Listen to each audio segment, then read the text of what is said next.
Hello and welcome to June 1st. In our modern world, people live and work in various places. By this I mean that it's not unusual to hear that your neighbor's son or daughter, or maybe even your own, is studying in another country, or after their education, may get a job far away from the area where they grew up. People are a lot more mobile than they ever have been.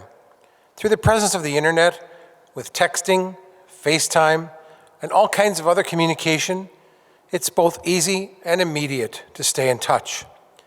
It might make it challenging for us to remember that in the day of Jesus, families often lived together, or at least very close together. Even when Jesus was traveling around the countryside, he was never really very far away from his mother or his family.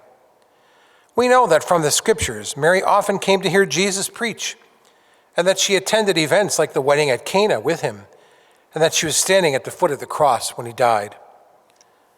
We see this close relationship in the gospel today, when from the cross, Jesus entrusts his mother to his beloved friend and disciple, John. 2 years ago, Pope Francis began the memorial we celebrate today, the Blessed Virgin Mary, Mother of the Church.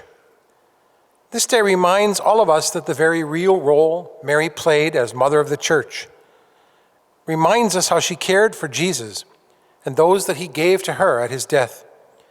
And her care for these grieving, confused, and fearful disciples continued after his death. It reminds us that we too, in this very difficult time in our country and world, not just suffering from COVID-19, but from the grief, confusion, and fear that we've seen in our streets, in our country, these past few days, can be comforted by staying close to the Sacred Heart of Mary, our Mother. Our prayers to her can keep our hearts centered on what is right and good.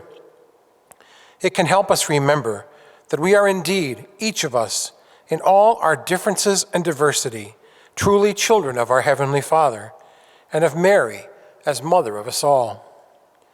Mary's role adds a feminine dimension to the life and ministry of the infant church. It reminds us how we all need a mother, even if our earthly mothers have gone to God. It helps us to understand that Mary, Mother of the Church, is mother to every one of its children.